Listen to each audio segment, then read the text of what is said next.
wanted to get involved in the church. But a weird thing happened. The bishop in charge kind of snubbed her and wouldn't let her get involved in the church. So, like, on day one, I encountered this woman in the lobby. She came up to me and wanted to tell me why she was not part of our church and what had happened with her and the pastor. So I was curious, and I gave her a listen. And the story that she told me was mind-boggling.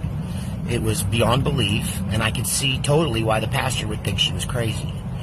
And since then, I have stayed away from the topic of MK Ultra because, and even the Illuminati and a lot of this stuff I don't delve too deeply into because it does sound so crazy.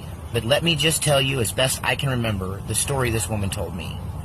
So she claims to have been born in the Illuminati from a Illuminati Bavarian family who can trace their origins all the way back to the beginning of the Bavaria version of the Illuminati, which is the ones that are supposed to be, at the Grove, and supposed to be the Bilderbergers and all of this. So she claims that she had a relatively normal childhood, although she was raised mostly by other people because they were very wealthy, and that she had gone to really off to parochial school or whatever, not parochial school, but private school, and that she didn't live at home and didn't know her parents much until she was 13. When she was 13, she was taken, she says, to Rome, where they walked through a series of catacombs under the city and hallways and passageways underground until they ended up in an Illuminati room, like a cathedral or a satanic church. And she claims that the Illuminati are Satanists, that this is all about Satanism. And what she described was a big, giant, round area with 13 thrones encircling this area. And the 13th throne was empty. The 12th throne is where the head Illuminati member sat. And the previous 11 thrones were occupied by the dead bodies of previous heads of the Illuminati. So he was, in her telling, she said that we were at the end of time, and that this was the final. This Illuminati who was in charge now, head Illuminati guy, whatever, the head guy. I can't remember what she called him. The master. She called him the master. That he was the last one before the final one who would become the Antichrist. He was going to sit in the empty 13th throne. So in this circle, she said, was a pentagram and candles, and she was laid on a ceremonial altar at the center of this. And then while everyone watched, this large group, including her family, she was raped by this, well, she gave herself willingly to this 12th master who impregnated her with her first child in that ceremony, where she lost her virginity and was impregnated.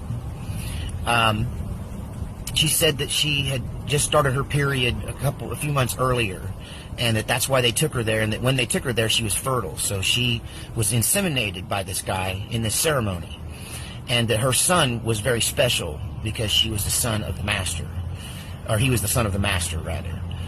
And she was chosen because she was of a pure bloodline that went back to royalty in Bavaria.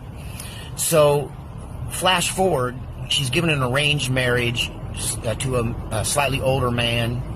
I think she was 13 or 14 when they got married. And I don't believe they were married in the States. They were married in another country. I think it may be Germany. At any rate, her and her husband were trained and had a job in the Illuminati, and they were MK Ultra trainers. And their life was very interesting, that they would just be asleep and living this normal life, and they would get a phone call. And this phone call would give them their trigger word, because they'd been brainwashed and their personalities had been split. So during the rest of the time, this lady thought she was just a housewife, just a soccer mom. And her husband was just a guy that, worked at the police force. He was a cop. And she said that they would get this call in the middle of the night and be given a code word where they would snap out of this false persona and become the MK Ultra Illuminati trainers that they both were. They would wake their kids up because their kids were also in this torture program, becoming MK Ultra slaves. And they would go to an undisclosed location in a rural environment underneath these giant tents, these giant white, like FEMA tents. And I asked her if this was the United States government, and she said, no, this is above the United States government. This is the people that all the governments report to. And I struggled to understand it 11 years ago.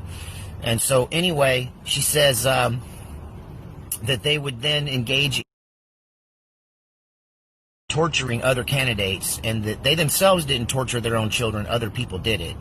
But they would torture children and young adults, and they would use this torture to split their personalities and be able then to be like them. So a code word would snap them out of their fake life and back into the reality of who they were. And that these people, some of them were there against their will, were literally kidnapped and done this to on a regular basis. So at first she was in charge of torturing, and it was her job to torture other people, and I tried to probe her heart about how that made her feel, and I could see that at one time she had no conscience, but at some point she grew one. So, it bothered her now, but she admitted that it was her job then and didn't bother her a bit, that it was part of what the big picture was.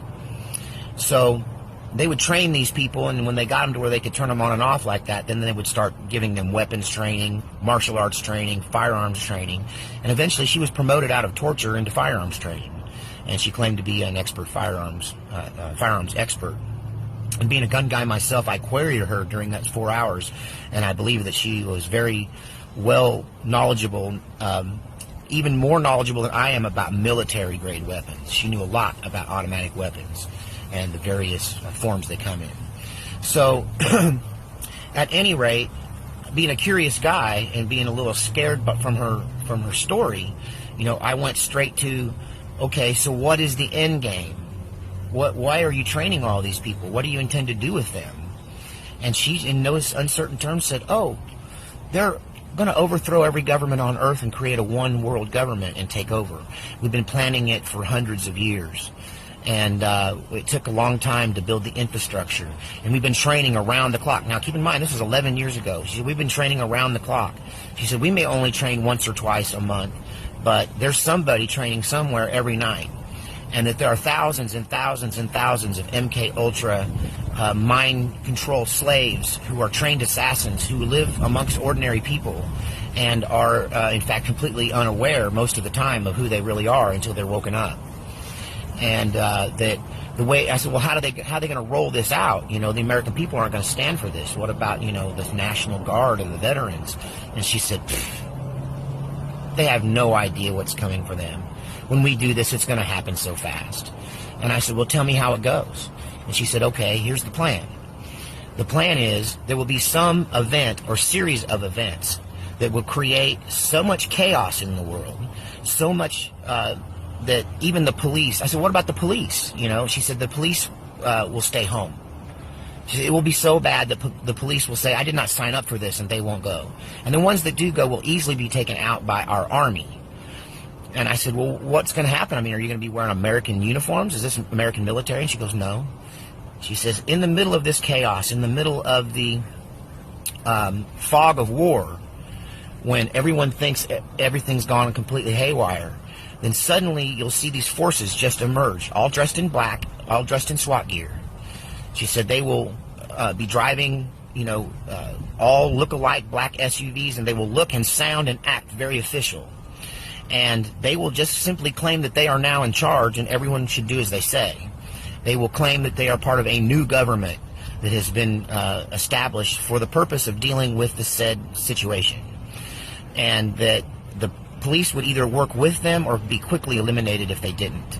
And that the military is not going to get involved because they follow orders and no one's going to give them an order to get involved. That order will never come. And that they will simply transfer their allegiance from the United States Army to the new world government that will emerge. And she made it sound like it could literally happen overnight. But I think I gathered from it that it was a process that would accumulate with them taking charge at some point, just physically showing up as the guys with the guns and the cars and the official-looking uniforms. And the whole thing was the creepiest encounter I ever had, and there's the whole story. And I wish I could say it was the creepiest, but it's in the top 3 creepy stories I could tell you about this strange life I've lived. Mason's whole